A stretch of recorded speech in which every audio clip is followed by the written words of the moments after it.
inflamasi ya. Jadi kalau limfadenitis artinya peradangan pada kelenjar limfe ya.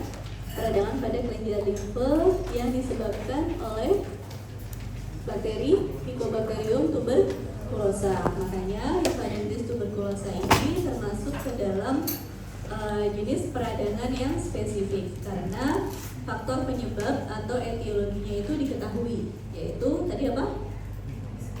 Mycobacterium tuberculosis ya. Nah, secara gambaran klinis, kalau gambaran klinis itu artinya gambaran yang bisa kita lihat menggunakan mata telanjang, jadi tidak perlu bantuan alat ya. Itu adalah gambaran klinis. Gambaran klinis dari limfadenitis tuberculosa ini adalah sebagai pembengkakan pada kelenjar limfe. Kalian tahu nggak kelenjar limfe itu adanya di mana aja? Adanya di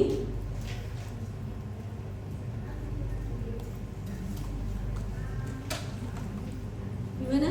Ayo, kelenjar limfe. Di sini ya, di daerah cervical di bawah mandibula di sana di sini. Kemudian ada juga yang di daerah aksial. Aksial itu ini, ketiak sini itu ada kelenjar getah bening atau kelenjar limfe. Di bagian leher cervical sini ya. Kita ada dokter gigi, dari orientasinya gigi, rongga mulut ya, dan maksilofasial itu ya. Yang tadi dokter Vila bilang di daerah apa? Submandibular sini. Terus yang daerah cervical di sini, panjang musculus sternum cleidomastoideus ya, itu kelenjar limfe regional untuk di daerah rongga. Nah, kalau di tadi dada, aksial, rongga abdomen, lipat paha, inguinal, itu ya.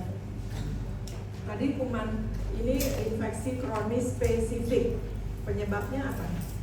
Kuman yang spesifik. Kuman yang spesifik di sini apa? Salah satu contohnya Mycobacterium tuberculosa. Kuman spesifik yang lain apa? Yang masuk infeksi kronis yang spesifik TBC, sifilis, itu dua ya, bukan diketahui penyebabnya, tapi penyebabnya itu kuman yang spesifik ya. Salah satunya Mycobacterium tuberculosa. Satu lagi sifilis. Penyebabnya apa kalau sifilis? Virus sifilis penyebabnya apa? Apa penyebabnya?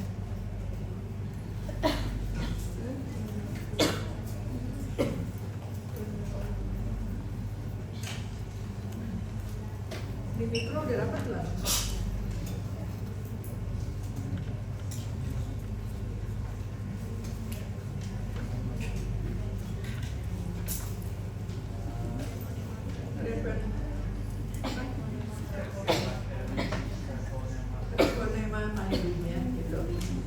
Satu lagi juga yang spesifik yaitu Candida ya, Actinomyces setan ya. Oke, kita lanjut ya. Jadi tadi secara gambaran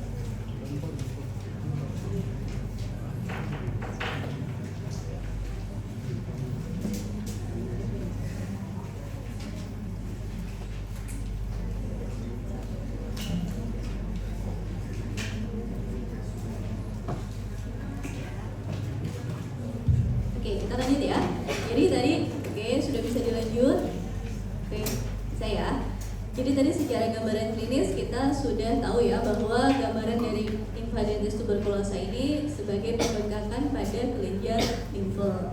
Nah, kemudian di sini biasanya pembengkakannya itu tidak terasa sakit pada palpasi itu perabaan dan tetapi mengalami infeksi tuberkulosis. Nah, ini kita untuk diagnosisnya itu biasanya perlu pemeriksaan penunjang seperti radiologi, mikrobiologi dan PA ya. Oke. Nah, kita lihat ini adalah hasil dari pemeriksaan patologi anatomi ya. Ini diambil dari kelenjar limfe yang mengalami infeksi tuberkulosis. Lihat gambarannya secara mikroskopis. Kalau mikroskopis itu artinya gambaran yang kita lihat melalui mikroskop ya. Secara mikroskopis ini terlihat kelenjar getah bening yang mengandung tuberkel. Tuberkel itu apa?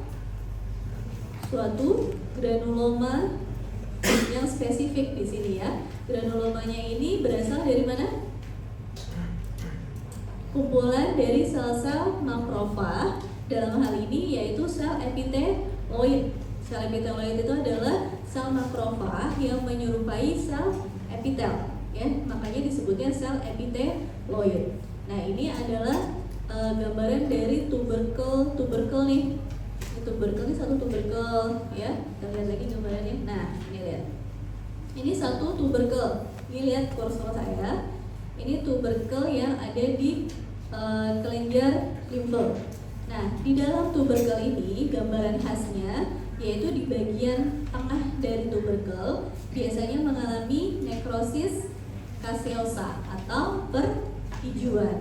Nekrosis caseosa itu merupakan salah satu bentuk nekrosis yang gambarannya itu menyerupai keju. Jadi strukturnya itu sudah tidak terlihat lagi, jadi sudah amorf, bentuknya itu amorf ya. Kalau ini yang mengalami perkijuan itu adalah yang di bagian tengahnya sini.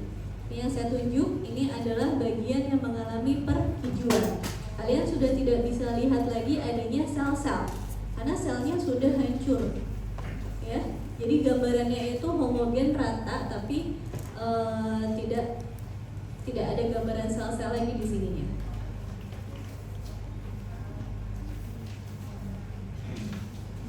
Jadi semua struktur jaringannya tidak terlihat lagi dan menghasilkan bahan yang amorf. Jadi daerah yang amorf, granular dan berwarna merah itu adalah perkijuan ya. Nah, di dalam tuberkel ini juga biasanya kita jumpai adanya apa? Sel Datia Langhans. Sel Datia Langhans ini spesifik punyanya limfadenitis tuberkulosa ya. Yang namanya sel Datia itu adalah sel giant cell atau sel yang besar. Jadi sel Datia itu adalah giant cell. Nah, sel Datia Langhans di sini spesifik karena gambaran karakteristiknya itu adalah sel yang besar dengan inti yang banyak. Kemudian intinya itu terletak di perifer, jadi di pinggir. Kemudian membentuk struktur tertentu, biasanya membentuk lingkaran atau tapal kuda. Kalau tapal kuda itu huruf U ya, atau terkumpul di salah satu kutub atau di dua kutub. Jadi bisa di ujung-ujungnya, atau bisa lingkaran, atau bisa tapal kuda. Itu ciri-ciri dari sel Datia Langhans.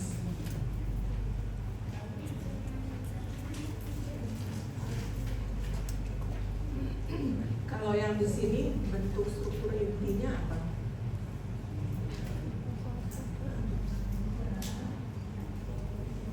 Sel Datia Langhans tahu kan? Yang mana? Yang ini ya. Ini ya. Bentuk struktur intinya letaknya di mana? Di perifer. Ya, berbentuk lingkaran penuh ini ya. Kalau tapal kuda huruf U ada yang terbuka ya. Nah, kalau sel-sel yang ini sel apa nih? Nih. Apa?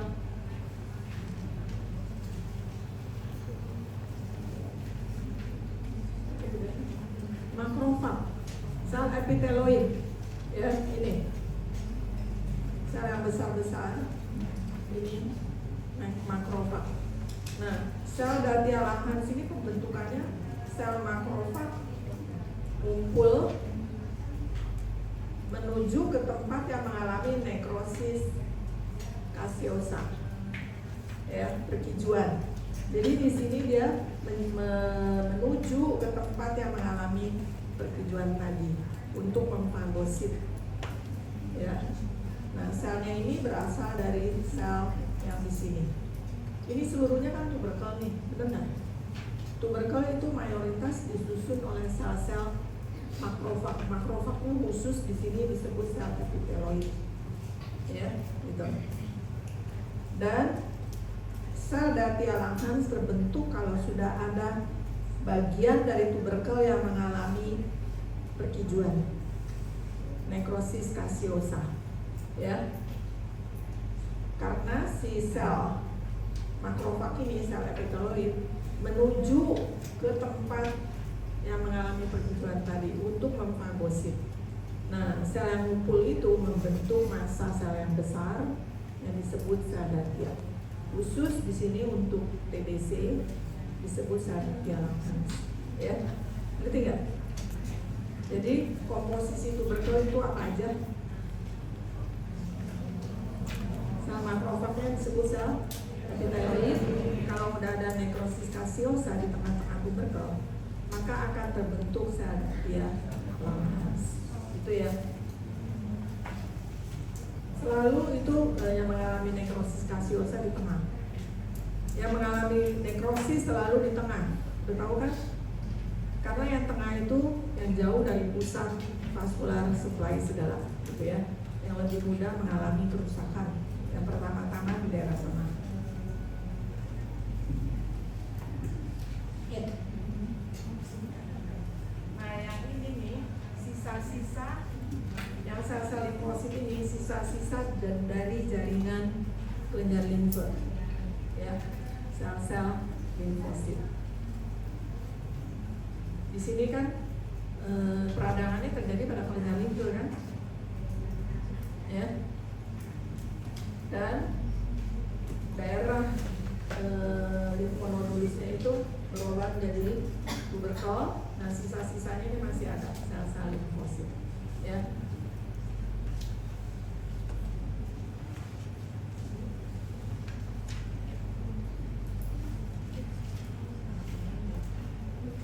Pertama yang ini ya, kalau ini banyak pembuluh-pembuluh, ya. Yang sisanya ini. Ya, jadi nanti kalau ditanya sel Dhatia Langhans itu terbentuknya dari mana, berarti dari fusi sel makrofag, dalam hal ini yaitu sel epiteloid, ya. Nah, di sini mungkin tadi penjelasan saya tadi kurang jelas. Sisa dari jaringan kelenjar limfenya, jaringan limfoid kan. Sisanya itu ini nih, yang ini nih, ya, yang belum mengalami peradangan di sini, ya, belum terbentuk tuberkel, ya. Ini masih yang belum ada tuberkel, ya. Jadi tuberkel lama-lama menjadi perkijuan, nekrosis kasiosa, gitu, ya. Nah, di tuberkel kalau ada perkijuannya, maka akan terbentuk sel Dhatia Langhans yang tadi diperbesar, ya, kurang jelas. Oke, kita lanjut ya. Yang berikutnya yaitu sel Dhatia benda asing. Jadi sel Dhatia benda asing ini sama dalam sel juga, tetapi terjadinya itu di sekitar benda asing. Ya, jadi sel Dhatia ini terbentuk di sekitar benda asing, misalnya yang tertinggal di dalam tubuh, misalnya apa? Benang jahit, ya, atau jarum jahit, atau kristal kolesterol, ataupun pokoknya benda asing lainnya yang tertinggal di dalam tubuh, maka akan ada sel Dhatia benda asing di sekitarnya. Nah, sel Dhatia benda asing ini juga sama, yaitu berasal dari fusi sel makrofag, ya, karena tujuannya buat apa? Sel makrofag itu kan adalah sel imun, sel pertahanan tubuh, ya. Makanya sel makrofag ini dia fusi atau bergabung sehingga membentuk suatu sel yang besar. Tujuannya untuk apa? Untuk fagosit si benda asing tadi, ya, untuk mengeliminasi benda asing yang ada di dalam tubuh, karena fungsinya adalah untuk imunitas atau pertahanan, ya, si sel makrofag ini. Nah, bedanya apa sih sama sel Datia Langhans tadi? Kalau sel Datia benda asing ini, kalau tadi sel Datia itu punya inti banyak, sel Datia benda asing juga punya inti yang banyak, tetapi intinya ini tersebar tidak beraturan di dalam sitoplasmanya. Kalau tadi Datia Langhans kan inti selnya karakteristik, ya, bisa membentuk lingkaran, tapal kuda, atau di salah satu kutub. Kalau sel Datia benda asing intinya ini tersebar tidak merata di dalam sitoplasmanya, ya. Ini lihat, ini sel Datia benda asingnya. Nah, ini inti-inti selnya. Oke, gampang ya. Oke. Jadi bisa bedain sel Datia benda asing dengan sel Datia Langhans? Saya. Oke. Tadi yang dikatakan Dr. Villa itu betul sekali, ya, bedain sel Datia benda asing dengan sel Datia Langhans. Dilihat dari letak intinya tadi, ya. Juga saudara lihat jaringan sekitarnya. Kalau Langhans tentunya pada TBC, jaringan sekitarnya TBC bukan. Jadi tidak bukan sel Datia Langhans, ya, gitu. Ini proses infeksi biasa, ya.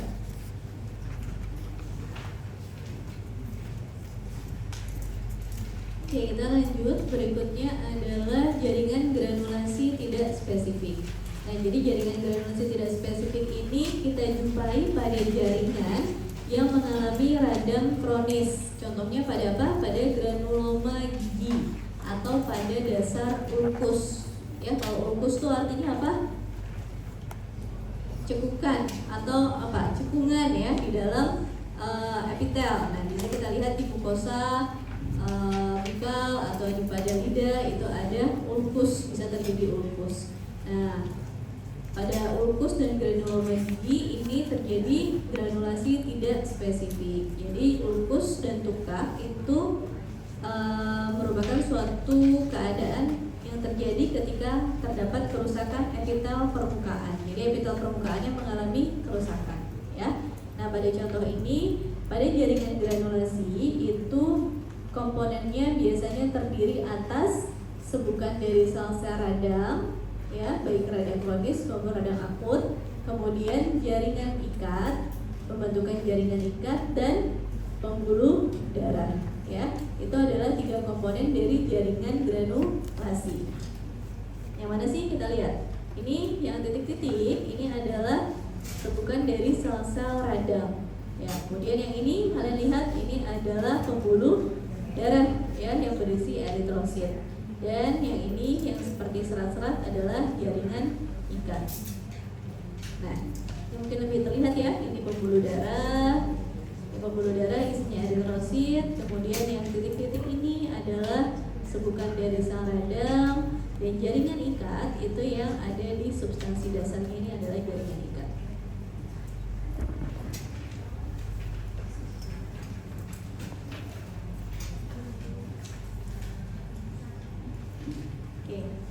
Kita lanjut. Berikutnya adalah limfadenitis kronis non spesifik. Kalau tadi kita sudah lihat, ya, limfadenitis tuberkulosa, yaitu peradangan kelenjar limfe yang spesifik atau yang disebabkan oleh kuman spesifik, yaitu Mycobacterium tuberculosis. Kalau limfadenitis kronis non spesifik ini peradangan pada kelenjar limfe yang etiologinya itu tidak spesifik. Jadi peradangannya ini disebabkan oleh, jadi suatu radang tidak spesifik atau tidak diketahui penyebabnya, ya. Itu adalah limfadenitis kronis non spesifik. Nah, pada gambaran klinisnya sama, yaitu pembesaran pada kelenjar limfe yang jadi kelenjar limfenya ini keras, tidak sakit, dan jika etiologinya ini dihilangkan maka akan hilang pembengkakan pada kelenjar limfenya. Secara gambaran mikroskopis kita lihat di sini tampak jaringan kelenjar limfa dengan struktur limfonoduli. Jadi limfonoduli itu adalah folikel kelenjar limfenya ini masih baik, ya. tetapi mengalami apa? Folikel kelenjar limfanya mengalami hiperplasia. Hiperplasia artinya dia bertambah apa? Bertambah besar. Jadi folikelnya bertambah besar yang diakibatkan karena selnya bertambah banyak, ya, proliferasi. Selnya berproliferasi. Nah, terutama pada bagian tengah, yaitu pada bagian apa? Sentrum germinativumnya. Jadi di sini ini folikel ya, ini satu folikel. Folikelnya mengalami hiperplasia, terutama di bagian sentrum germinativum. Jadi di bagian tengahnya itu mengalami hiperplasia. Kemudian juga pada lymphadenitis chronis non spesifik kita jumpai adanya fibrosis, yaitu pembentukan jaringan ikat, ya. Di sini ini adalah fibrosisnya, yang ini adalah folikel kelenjar limfo yang mengalami hiperplasia.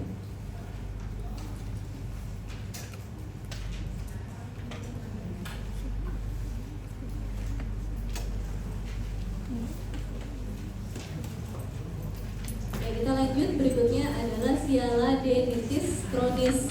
Jadi peradangan pada kelenjar liur.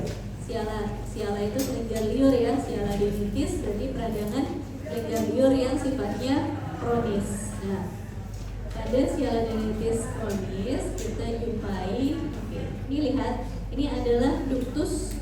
Ini yang kecil-kecil ini ductus kelenjar liur. Ya, ductusnya mengalami apa? Pelebaran, ya. Ductusnya mengalami pelebaran, kemudian epitel ductusnya mengalami hiperplasia, ya. Ductusnya, nah kita lihat, ini adalah ductus kelenjar liur yang melebar, kemudian epitelnya. Jadi kalau ductus itu kan dia punya epitel ductus ya. Sel-sel epitel ductusnya ini mengalami hiperplasia. Jadi bertambah banyak ya, ini lihat harusnya satu lapis. Kalau ini kita lihat nih ada 2 lapis epitel ductusnya karena dia mengalami hiperplasia. Kemudian apa lagi ciri khas mikroskopisnya, yaitu fibrosis. Oke. Kemudian ada lagi sebukan sel radang kronis karena ini adalah infeksi kronis. Sel radang kronis itu sel apa? Sel NN. Contohnya apa?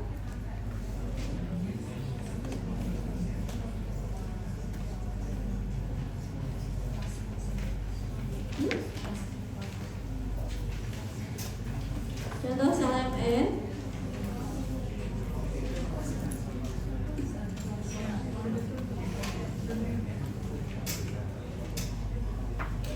Benar ya, sel plasma ya. Salah satunya ada sel plasma dan sel lymphosit.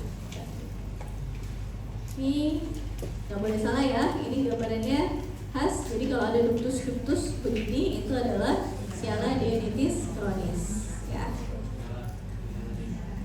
Kita lanjut, berikutnya adalah epulis granulomatosa. Jadi epulis ini bukan merupakan tumor sejati, tetapi merupakan pertumbuhan jaringan gusi yang menyerupai tumor. Jadi jaringan gusinya ini pertumbuhannya berlebihan sehingga menyerupai tumor. Faktor predisposisi itu bisa disebabkan karena iritasi kronis lokal, misalnya ada kalkulus, ada karies sapika, atau adanya sisa akar gigi. Nah, di sini sediaannya ini kita ambil dari hasil operasi pertumbuhan jaringan pada gusi. Nah, secara gambaran mikroskopis kita lihat. Jadi kalau jaringan gusi itu selnya sel epitel gepeng berlapis berkeratin atau tidak berkeratin?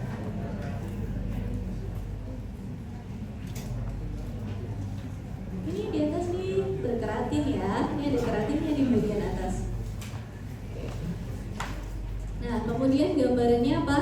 Dia ada kita lihat ini gambaran mikroskopisnya, terlihat jaringan gusi dibatasi oleh sel epitel gepeng berlapis yang mengalami proliferasi dengan retepek. Retepek itu adalah papil epitel yang masuk ke dalam stroma jaringan ikat di bawah epitel yang tidak beraturan. Kita lihat, ini epitel gepeng berlapis dengan retepek. Retepek itu yang di bawah ini. Jadi retepek itu adalah papil epitel yang masuk ke dalam stroma jaringan ikat di bawahnya. Ya, jadi bentuknya seperti apa? Jari-jari, ya, jari-jari yang tidak beraturan. Nah, stromanya, jadi gini. Ini stroma. Ini apa? Yang ini atas apa namanya tadi? Epitel. Oke, yang bawahnya adalah stroma. Pada epulis granulomatosa, stromanya ini tersusun oleh jaringan granulasi. Jadi kalian ingat, granulomatosa, stromanya granulasi, ya. Nah, tadi jaringan granulasi terdiri atas pembuluh darah, jaringan ikat, saluran dari sel radang. Oke, lihat. Ini pembuluh darah, ya. Ini pembuluh darah. Kemudian yang jaringan ikat ini substansi yang ini. Yang di dasarnya ini jaringan ikat. Sel-sel radang ini yang titik-titik kecil-kecil ini adalah sel sebukan dari sel-sel radang, ya. Jadi kalau epulis granulomatosa bedainnya stromanya terdiri atas jaringan granulasi. Karena satu lagi ada epulis fibromatosa, ya.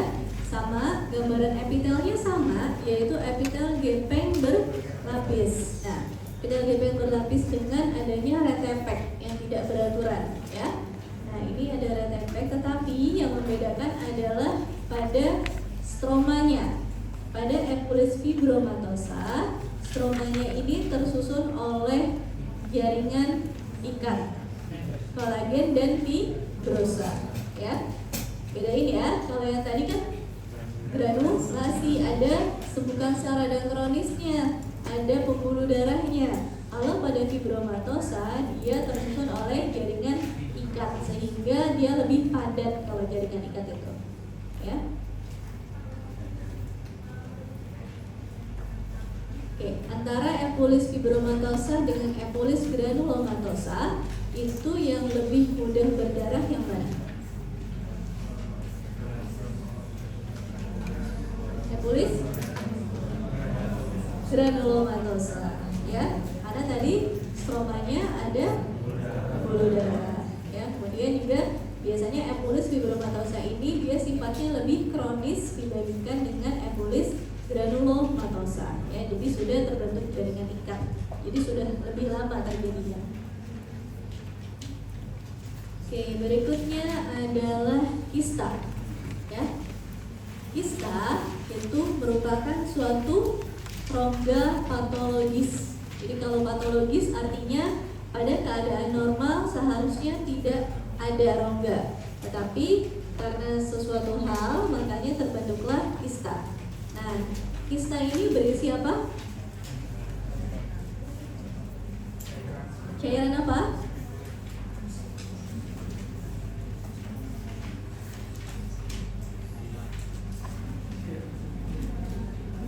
Kista ini biasanya berisi cairan kristal kolesterin, ya. Berisinya cairan kristal kolesterin. Nah, kemudian kita lihat kista itu pada rongga mulut kita bagi menjadi yang odontogenik dan non odontogenik. Kalau odontogenik artinya kistanya ini berasal dari jaringan pembentuk gigi. Kalau yang non odontogenik, kistanya tidak berasal dari jaringan pembentuk gigi, ya. Oke, yang pertama ada kista dentigerus. Kista dentigerus ini secara gambaran klinis itu bisa tampak sebagai pembengkakan pada regio posterior mandibular, ya. Jadi adanya di posterior mandibular, dan biasanya kista dentigerus ini berhubungan dengan adanya gigi yang impaksi, yaitu pada gigi molar ketiga mandibular, ya. Yang paling sering impaksi itu adalah M3 mandibular. Oke. Nah, kista dentigerus ini bagaimana terjadinya kista dentigerus? Karena pembentukan cairan di antara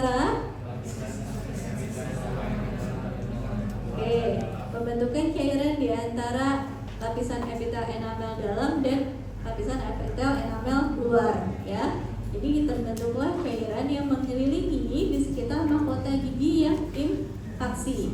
Oke, ini kita lihat gambarannya.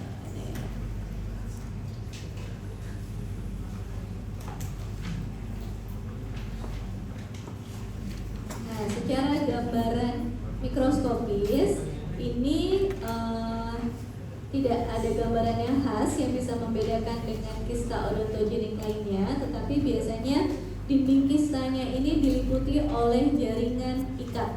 Ini dinding kista tuh yang ini, ya. Ini dindingnya tersusun atas jaringan ikat. Nah, kemudian dinding lumennya itu dibatasi oleh epitel gepeng berlapis tidak berkeratin. Ini lumen kista. Ini dinding, ini yang membatasi lumen kistanya itu adalah epitel gepeng berlapis tidak berkeratin, ya.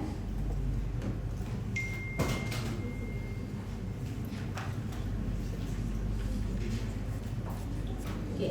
Nah, pada keadaan terjadinya peradangan sekunder, biasanya ada sebukan sel-sel radang kronis di dinding kistanya, ya. Di bawah epitel dinding kistanya ini ada sebukan dari sel-sel radang kronis.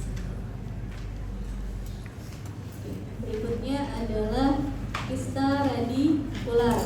Jadi kista radikular ini kita namakan juga sebagai kista periodontal apikal atau kista periapikal karena lokasinya adanya di apex gigi. Oke, kista radikular ini penyebabnya atau berasal dari mana? Dari sel-sel epitel manases yang berproliferasi. Tetapi awalnya harus didahului oleh granuloma. Granulomanya ini asalnya dari mana? Dari infeksi pada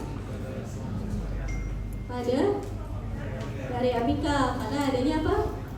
Karies yang mencapai ke pulpa, ya. Kariesnya itu sampai gigi yang mengalami karies, terus kariesnya itu sudah dalam mencapai pulpa sehingga peradangan atau infeksinya itu mencapai daerah periapikal. Ya, pulpitis. Oke. Nah, kalau sudah terbentuk granuloma, maka dia bisa terjadi kista radikular. Tadi sama ya dengan kista dentigerus, bahwa kista radikular ini punya ini lumen, ini dinding, ini adalah epitel yang membatasi dari lumen.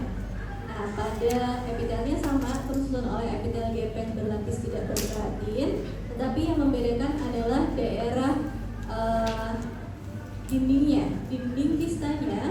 Kalau pada kista radikular itu tersusun oleh jaringan granulasi, karena ingat awalnya kista radikular ini berasal dari granuloma, ya. Jadi kalian belajarnya seperti itu. Kista radikular asalnya dari granuloma, sehingga gambaran dari dinding kistanya itu jaringan granulasi, ya.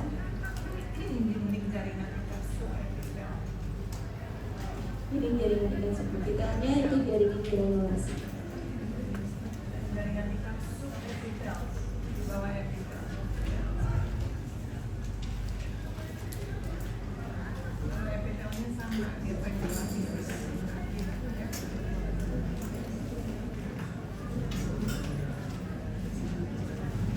Oke, berikutnya ada kista epidermal. Nah, kista epidermal ini patogenesisnya disebabkan karena adanya apa? Trauma mekanis pada epidermis, sehingga lapisan epidermis yang paling atas itu invaginasi atau masuk ke dalam dermis, menyebabkan terjadinya suatu kista, sehingga lumen kistanya ini berisi apa? Keratin, ya, massa keratin. Karena kan kalian lihat bagian terluar dari bagian paling atas dari epidermis itu adalah keratin, ya. Kulit epidermis itu kulit, ya. Bagian luar dari kulit itu adalah keratin. Kalau dia masuk ke dalam, otomatis keratinnya ada di dalam lumen kista, ya. Ini lumen kista nih. Nah, ini yang yang di dalamnya berisi massa keratin.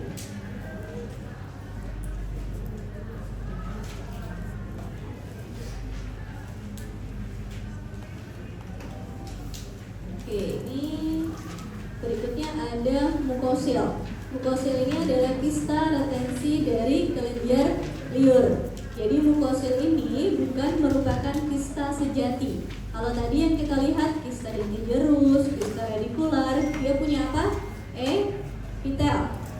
Punya epitel kistanya. Tetapi mukosil ini dia tidak punya dinding epitel, ya. Kistanya nggak punya dinding epitel. Tetapi pada mukosil ini dindingnya itu adalah jaringan granulasi, ya. Jadi di sini kistanya itu tampak kista dengan terlihat yang diliputi oleh jaringan granulasi. Ini adalah mukosilnya. Di bagian lumennya itu berisi musil, ya. Jadi mukosil ini bisa terjadi akibat apa? Karena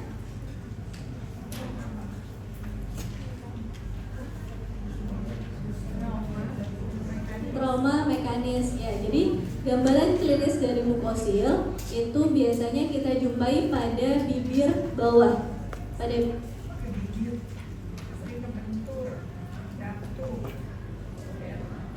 jadi pada bibir bawah itu misalnya ada trauma mekanis tergigit pada saat makan, kemudian yang mengakibatkan duktus kelenjar liurnya itu pecah, ya. Duktus kelenjar liur yang pecah ini mengakibatkan salivanya itu keluar dari duktus. Saliva yang keluar dari duktus ke jaringan sekitar itu dianggap sebagai benda asing oleh tubuh. Akibatnya tubuh akan membentuk pertahanan dengan cara apa? Membentuk jaringan granulasi di sekitar saliva tadi yang keluar dari dalam duktus, ya, yang menyebabkan terjadinya kista retensi kelenjar liur atau mukosil ini. Ngerti nggak? Paham nggak? Jadi kalau mukosil itu akibat apa adanya? Akibat trauma mekanis, ya, menyebabkan duktusnya pecah sehingga salivanya keluar dari dalam duktus. Mestinya saliva keluarnya gimana? Saliva mestinya keluarnya gimana? Melalui dinding duktus atau melalui duktus akhir yang terbuka orifis? Melalui apa? Orifis, ya, ujung dari duktus, ya. Orifisnya itu di mukosa mulut kita, jadi tercurah ke rongga mulut, ya. Kalau pecah, dia bukan ke rongga mulut tetapi ke dalam jaringan kelenjar liurnya sendiri, gitu, ya. Tadi dokter Vila bilang itu benda asing, ya, ini. Jadi tubuh berusaha untuk memusnahkan benda asing ini. Caranya apa? Membentuk jaringan granulasi. Fungsi jaringan granulasi apa? Menghilangkan duktus saliva yang tercurah dari duktus yang pecah tadi, ya, gitu.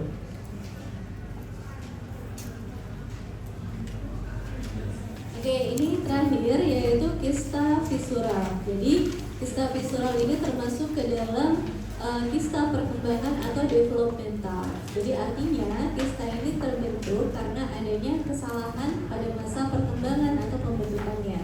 Yaitu kista visural ini terjadi karena adanya proliferasi sel-sel epitel yang terjepit di antara persambungan dua tulang pada masa embrional. Ya, jadi pada persambungan dua tulang itu epitelnya berproliferasi sehingga terjepit dan membentuk suatu rongga atau kista, ya. Oke, nah di sini secara gambaran mikroskopis kita lihat dinding kista dibatasi oleh epitel yang bervariasi. Contohnya ada epitel gepeng berlapis, kubus atau torak bertingkat bersilia. Kita lihat ini dari coba ya, ini epitel gepeng gepeng ya. Ini udah gepeng berlapis. Kalau yang ini kita lihat ini adalah epitel torak ya, dengan sel-sel goblet di bawahnya. Jadi jenis epitelnya itu bervariasi ya. Di sini sel-sel epitelnya itu nggak sama. Kalau yang tadi kan biasanya sel epitelnya seragam atau sama ya. Nah kalau kista visural ini disusun oleh sel epitel yang bervariasi. Tergantung lokasi kista itu berada.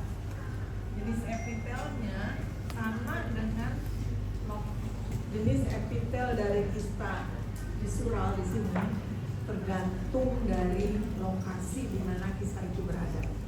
Kalau ini dari mana asalnya?